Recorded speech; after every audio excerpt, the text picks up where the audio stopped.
Kanino itong pink na lobo? Pink na lobo. Say hi. Hi. Naglalaro kayo?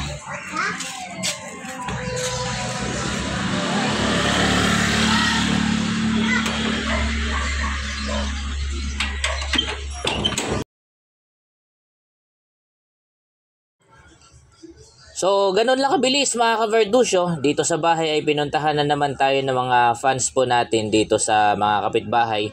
Mga bata pong mga nakakilala sa akin na nangongolekta po ako ng coin.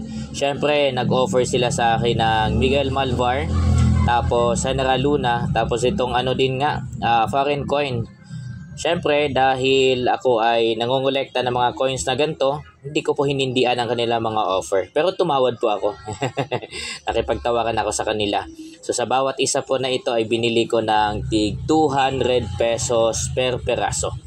Ayan. So medyo mas mababa doon sa mga una kong transaction, pero dahil nagkasundo naman kasi kami, ang offer nga nila dito ay 100 pesos daw. Pero syempre, malinis naman ang aking konsensya na binili ko ng tig 200 pesos per peraso.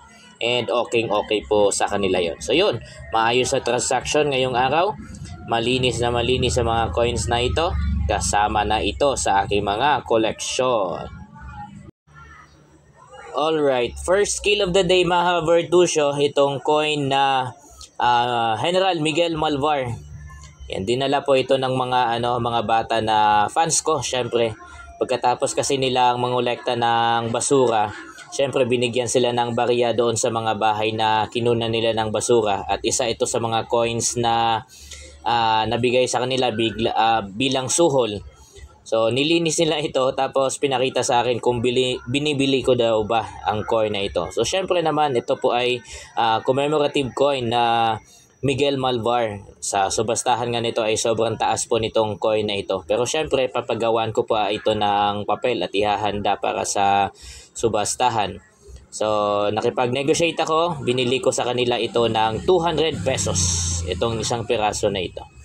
Ang offer naman kasi nila ay 100 pesos lang. Pero syempre, para malinis po ang ating konsensya, di naman natin masyadong babaratin. So, binili ko ng 200 pesos. Itong commemorative coin na ito. Yan, isang mamahaling coin pa din. Kasama po doon sa isa kanina ang nabenta din sa atin. Siyempre ito ay isa sa mga commemorative coin na may pinakamataas na halaga. Sa subastahan ito ay umabot ng 95,000. Ang starting bidding ay 30,000. Ganun po siya kalaki pagdating sa subastahan. Pero syempre, kailangan mo kasing ipagawa ang papel po nun. So, hindi rin ito mabebenta kaagad. Kaya siguro, tawag nito, justifiable lang din kung binili ko ito sa mga bata ng 200 pesos. Ang benta nila sa akin ay 100. So, palitan ko daw ng 100. So, syempre, para naman hindi masyadong, tawag nito, madupang ang iyong lingkod, ay binigyan ko sila ng 200 pesos para sa coin na ito. Para syempre ay may pangmerienda din sila. So mas mataas ng konti doon sa hiningi nila. Lilinisin ko ito, tapos paggawa ng papel, tapos malay nyo, very soon dalhin natin ito sa subastahan. General Luna commemorative coin. Mga ka-Verdusyo, medyo limited po ang aking kaalaman dito sa coin na ito na pinapakita ko po sa inyo ngayon dahil ito ay foreign coin nga po. So ito ay $quarter. Ayan, Agila po yan. Sa Amerika po ito, no? Tapos, ang year po nito ay 1979. Kung meron mang makapanood na mga collector ng coins po dito, lalo na mga foreign coins, mga numista, kung sino man kayo, please mag-comment po kayo para malaman ko kung may halaga ba ito or isama ko lang ito sa mga collections na meron ako with tawag nito foreign coins. Medyo limited pa ang aking kaalaman pagdating sa sa mga foreign coins, lalo na sa ganto. Pero ito ay syempre lumang coin po ito, 1979 pa.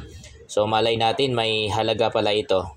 So meron po ba sa atin dito or sa inyo na mga tagapanood na familiar po sa mga gantong foreign coins? Sabihan niyo po ako kung magkano ang halaga po nito. Thank you.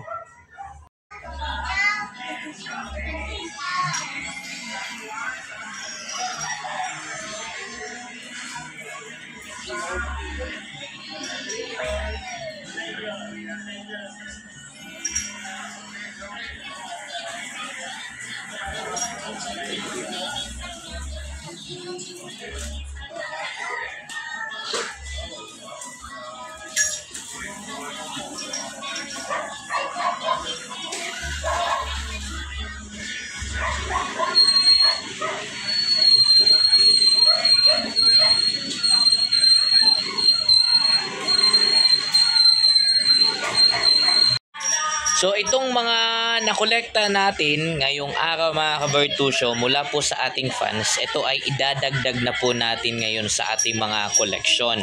Itong dalawang commemorative coin, paggawa natin ito ng papel para kapag magkakaroon ulit ng subastahan na ang mga highlight ay commemorative coin, syempre may madadala po tayo doon. Ayan, so ganun lang po kasimple mga Kabertusyo, lalo na kapag ako mismo ang pinupuntahan dito sa bahay po namin ng mga fans. Ayan, so ang ginagawa ko ay syempre kapag inalok po ako ng coin, hindi ko po tinatanggihan po yun. Syempre naman, sayang po yun, diba? Sayang po yun. At syempre mangyayari po na mas malaking pera syempre ang balik po sa akin po nito pagdating ng araw. Okay po? So walang kahirap-hirap, pinupuntahan lang po tayo dito sa bahay. Tapos ino-offera ng mga coins. Syempre lilinisin natin yan. Pinaka-importante talaga mga Kabertusyo ay lagyan ng papel or paggawa ng papel. Kasi yun yung magiging dokumento ng coin na ito kapag dadalhin natin sa auction or sa subastahan.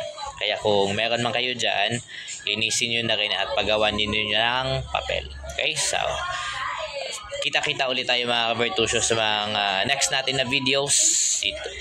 Dito lang yan sa aking channel.